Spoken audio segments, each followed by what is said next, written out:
ဦးလေးကမကြားပေါင်လောက်တာလားဘယ်မှာလောက်တာလဲဦးလေးကြားပေါင်မှာလက်တွေပါတယ်ဟောရိုက်ချိုးတာရိုက်ထိုးတာတယ်မဆဲဟောရိုက်ချိုးတာ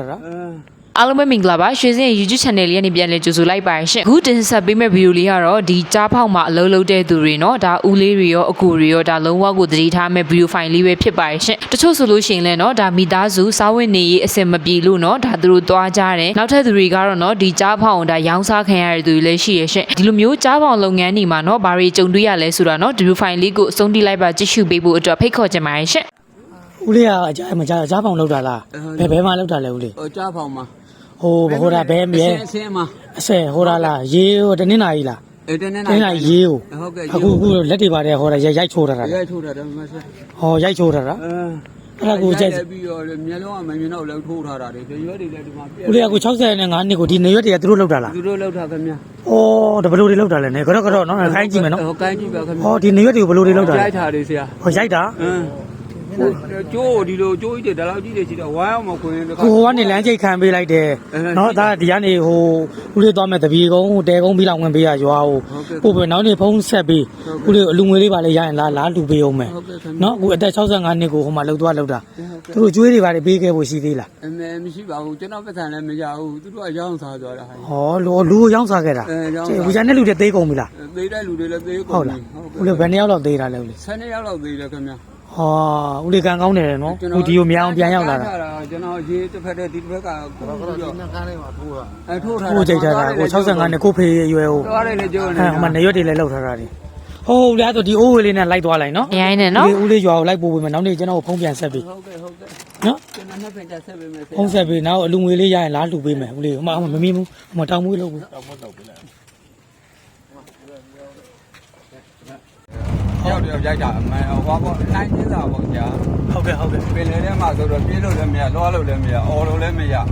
ဦးလေးကရန်ကုန်မှာနေနေအလုပ်လုပ်ခြင်းနဲ့ဆိုပြီးတော့လုပ်တဲ့အချိန်မှာဟိုကနေဦးလေး900တရားကျွေးလိုက်တယ်လားဟုတ်ကဲ့အဲ့900တန်းမှာဦးလေးပြောချင်တာဆေးထည့်ထားတယ်ဆေးထည့်ထားတယ်ခင်ဗျာဆေးထည့်ထားတယ်ကျွန်တော်အဲ့ ice place မိုက်မီလိုက်သွားတာပေါ့ဟုတ်ကဲ့ထိုက်တဲ့အချိန်မှာဦးလေးကပြောတယ်မွန်ဘီနဲ့ရေးမျိုးအစင်ကြီးရွာကိုရောက်သွားတာဟုတ်ကဲ့အဲ့မှာဦးလေးကြားဖောင်လုပ်ငန်းပေါ့နော်အားဖမ်းတယ်ပေါ့ဟုတ်ကဲ့အဲ့တော့ခုကြံခဲ့တဲ့လူတွေသေးတယ်ဆိုတာကလည်းဘယ်လိုလဲအချင်းချင်းတွေပြန်တတ်တာအချင်းချင်းတွေပေါ့ဆရာအဲ့လိုတတ်လို့သေးတဲ့ခါကျတော့ဘယ်လိုလုပ်လဲပင်လယ်တဲ့ကိုဘယ်လိုမြောက်ပြတယ်ဆရာအလောင်းလေးကိုမြောက်ပြတော့သူ့မိသားစုတွေရောအကြောင်းမကြောက်ဘူးလားအကြောင်းကြောက်ဘူးဗျာအဲ့ဒီလူတွေကပတ်စံကြိုတင်ငွေယူထားတာလားကျွန်တော်လိုပဲဆရာအဲ့လိုပဲဆေးမိပြီးတော့သူတို့လည်းရောက်သားခံရတယ်ရောင်းစားခံရတာမှန်ဦးလေးကဘယ်ချိန်မှသိတာလဲဟိုလောက်ခလာစားထုတ်တဲ့အချိန်မှမသိတာလားပတ်စံတောင်းတဲ့အချိန်မှဦးလေးတို့ရိုက်တာလားပတ်စံလည်းမတောင်းကျွန်တော်အဲ့မှာအလုပ်လုပ်နေနေဟိုဟာပေါ့အလုပ်နဲ့ကြိုးခွေတာမှားတာနဲ့ညက်ခွက်လက်သီးရရောက်ပြီးသားအဲ့ဒါဆိုရင်ဦးလေးကိုရိုက်တဲ့လူတွေကဘယ်အရွယ်လောက်တွေလဲ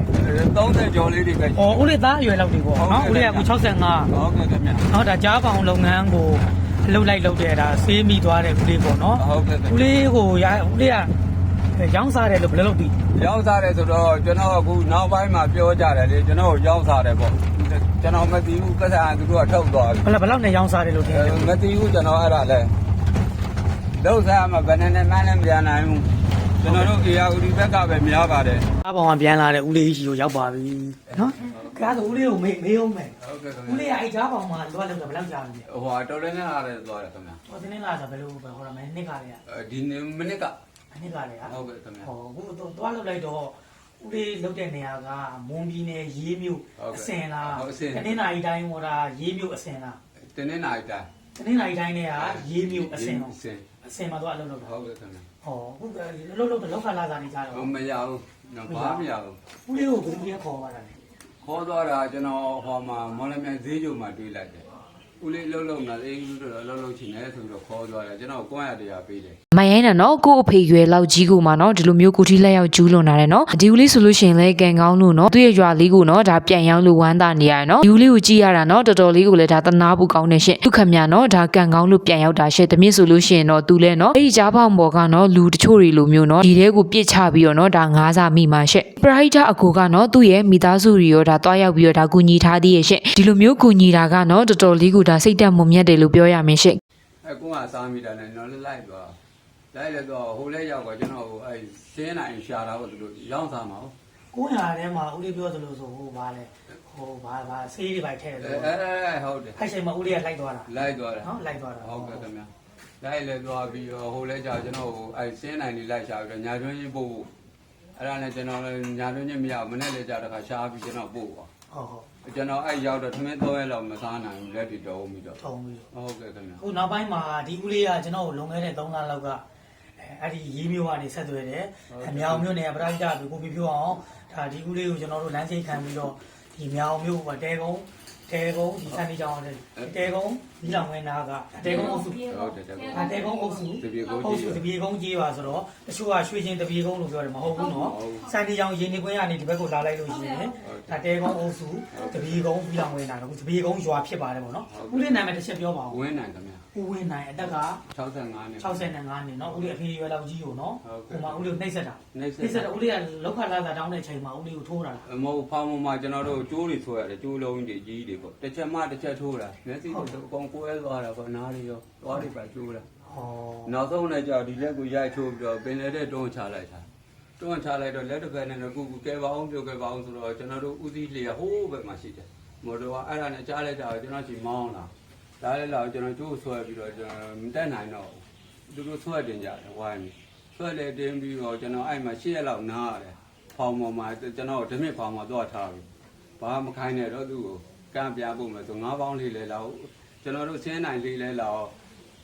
ဒီလူနာမည်လားတဝဲမညိုဒီလူနာလိုလေးကအရှင်းတာဟိုမှာကျတော့တိုင်လိုလည်းမရဘူးကျွန်တော် ဦးလေးကဘလို့လွတ်လာတာလဲ ဟိုဟာသူတို့ပြန်ပြီးတော့ကန်းကိုတင်းပြီးတယ်အရှင်းနိုင်အေးကိုပို့လဲပြီးတော့ဆင်းနိုင်လဲရောက်တော့ကျွန်တော်ဆိုင်ငယ်ပေါ်တက်ဆိုတော့တက်လူ2ယောက်ကွာထားအဲ့ဒါနဲ့ဆိုင်ငယ်ပေါ်လောက်တော့ဒူရဖုံးကြောင်းရှိသွားချထားတယ်ကျွန်တော်ချထားတော့ကျွန်တော်ဟိုကပ်ပြီးရလာလဲလာဦးလေးထမင်းယူလာအေးဦးလေးတော့ယူခြင်းနဲ့ကွာဦးလေးဒုက္ခရောက်နေပြီလို့ဦးလေးဘယ်သွားမှမျက်စိလည်းမြင်လဲကျိုးနေပြီလို့ ဟောလက်တွေလည်းရိုက် ရိုက်တယ်တော့ ရိုက်တော့ဦးလေးဘာလေးနဲ့ရိုက်တာလဲ ဟောဝင်းသားတွေနဲ့ရိုက် ဟုတ်လားရိုက်တဲ့ခါကျတော့ဦးလေးလူလောက်တဲ့လူတွေဘဝတူတွေဘယ်နှယောက်လောက်ရှိ 3ယောက်ခင်ဗျာ 3ယောက်အဲ့လူတွေကိုရိုက်ခံရတာ အဲ့လူတွေရိုက်မခံသူတို့ကကျွန်တော်ဝမ်းရိုက်တာ2ယောက်ပါ အချင်းချင်းတွေလည်းပြန်ချတယ်လား ချတယ်သူတို့ ချင်းချင်းတွေလည်းချတယ်လုပ်ငန်းရှင်ကလည်း လုပ်ငန်းရှင်ကတော့ဘာမှမသိဘူးသူကတော့ရွာမှာပဲပေါ့ ချားပေါင်ဆိုတာဘာကိုပြောတာလဲဘာလုပ်ငန်းလဲဝါပေါင်လားငါးပန်းလား ဝါဖောင်လေးနဲ့ငါးဖမ်းတာ ဩ ဘယ်စုံရတယ်ဆရာဟိုပွဲငါးတွေရတယ်ပေါ့ တကယ်မလွယ်ဘူးနော် ဟိုဒါဒီနေ့ရောက်နေတဲ့အချိန်က18ရက်6လ2026ကျွန်တော်မနေ့ဒါ10နာရီအချိန်မှာကျွန်တော်ဒီရွာကိုရောက်တာဖြစ်ပါတယ်လို့ဒါဦးလေးကြီးကိုကျွန်တော်တို့သတင်းလာယူတာပေါ့နော် ဟုတ်ကဲ့ ဟိုမှာတချို့လူတွေသေးတယ်ဆိုတာကအချင်းချင်းပြန်တတ်တာလား ဟုတ်တယ်ခင်ဗျကျွန်တော်လူရိုက်ပြီးတော့သူတို့မလုံနိုင်မကိုင်းနိုင်တော့ဖောင်မှာအေးနေသမင်းမကြွေဟင်းမကြွေနဲ့သေပြီးဆိုပင်လည်းတဲ့သူမျိုးချလိုက် အဲ့ဒါပြီးလည်းပြီးသေးပြီလို့ပြောလိုက်တာ ပြေးသေးပြီးလို့ပြော အဲ့ဒါကြတော့သူလုပ်ငန်းရှင်တွေကအရေးယူမှုတွေမလုပ်ဘူးလား ဘာမှမလုပ်ဘူး တော့မပေးဘူးအဲ့ဒါကြတော့ရွာကိုနဲ့အကြောင်းကြားတယ်သေးပြီ ကြောင်းလည်းမကြောင်းအဲ့လိုပဲမကြောက်တော့ဟုတ် ဦးလေးလွတ်လာတာကံကောင်းတယ် ဟုတ်တယ်ခင်ဗျ เนาะအချိန်လေးဆိုဦးလေးဒီနေရွက်ကအခုမှဟိုသူတို့လုံးလိုက်လို့ဖြစ်သွားတဲ့နေရွက် ဟုတ်ကဲ့ခင်ဗျ မှတစ်ချက်လောက်မှနေရွက်ဒီမှာမြင်ရတာမယ်ဒီမှာကတော့ဦးလေးနေရွက်နော်ကတော့နော်ဦးလေး ဟုတ်ကဲ့ခင် ဒီ ဗျ မှာဒါဒီနေရွက်တွေကဘယ်လိုကြောင့်တလောက်ကြီးပူခတ်သွားတာလဲ ရိုက်ထားခင်ဗျရိုက်ထား နားအောင်ကြားသေးလား နားတော့ကြားတယ်ဆရာ ဟောနားတော့ကြားတယ်ဒီနေရွက်ကြီးကဘယ်လိုကြောင့်ပူသွားတယ်လဲဘာနဲ့ရိုက်တာလဲဦးလေး ဟိုဘာတွေနဲ့ရိုက်တယ်တော့ကျွန်တော်လည်းမသိတော့ဘူးလေ ပူတူနေမှာပဲ ပိုးထူတာမြက်ခွက်ကြီးဆိုကြောင်းဒီမှာထိတ်ပြီးဆိုလဲဒန်းရားကြီးကျွန်တော်ဒါတွေဆိုကိုယ့်အပြေကို အဲ့ချိန်မှာဦးလေးကိုဆက်သွယ်ဖို့ကဟိုကျွန်တော်ဟိုကဘယ်လို အသက်ကြီးတော့နော်ဒါအလုံးမလုံးနိုင်တာကြောင့်လည်းပါမယ်ရှင့် ရောက်တော့ဘုံခုကလူကြောင်းဖုံကြီးမွန်ကြောင်းရှိမှချထားတယ်ချတာတော့ကပ်ပြီးရဆင်းလဲတော့ဦးလေးသမင်းယူမလားတဲ့ဆိုတော့အေးဦးလေးတော့ယူကျင်တယ်ကွာဦးလေးမှာဒုက္ခရောက်နေမျက်စိလည်းလဲကျိုးနေပြီကျွန်တော်ပြောပြတယ်နေဦးနဲ့အဲ့ဒါဆိုရင်လည်းဆိုတော့ခုကဲတဲ့ဥအောင်ရွှေကျွန်တော်တို့ဒီမြောင်မြို့နေရပဲသူကကျွန်တော်ခေါ်လဲပြီးတော့သူအိမ်မှာထားပြီးတော့အခုချိန်ထိကုလဲပေါ့ဟုတ်ကဲ့အခုကျွန်တော်၄လပြည့်ဖို့ခဏဆို၄လပြည့်တဲ့ဒီနေ့ပေါ့ ဒီမှာကျွန်တော်ဖုန်းနံပါတ်ကြတော့ ဟိုလိုင်းပေါ်တွေ့လဲတွေ့တော့ဖုန်းခေါ်ကျွန်တော်လည်းရှိတယ်အဲ့ဒီပထမတစ်ခါဖုန်းခေါ်တော့ဆရာဖုန်းခေါ်တော့အခုလည်းမသွားနိုင် တော်သေးရဲ့နော်ကူညီပေးတဲ့သူတွေကဒါကောင်းလို့ရှင့် အဲ့တော့ဦးလေးကိုပြောလိုက်တယ်ဒီကိုရောက်ရင်ပြောကျွန်တော်ဒီရွာလေးလိုက်ပို့ပြီးနော် ဟုတ်တယ်ပြောတာ ဟုတ် ဆရာပြောတာနဲ့အဲ့ဒါဆရာကြီးကိုအခုလက်ကလေးလည်းကောင်းကဲညီလေးငါလည်းပြောင်းမှမိသားစုရှိညီလေးလည်းဒုက္ခရောက်တယ်လို့လူတယောက်စားသေးကမလွယ်ဘူးလို့ဟိုထိုးသေးတော့မထိုးပါဘူးဆရာတောက်ဆေးလေးတို့အားရှိတာလေးတွေ ဦးလေးကနောက်ပိုင်းအဲ့လိုဘူးသွားလုပ်တဲ့လူတွေဦးလေးဗာပြောချင်တယ် ။ဘာပြောချင်လဲဆိုတော့ဒီလောက်ကိုကျွန်တော်တို့ဒီနေရာကိုတေးသေးဟုတ်ပြီဆင်းလာတေးသေးဟိုသူမိမတဝဲမတယ်ဆရာ ဘာမှဆိုတော့နောက်ဒီ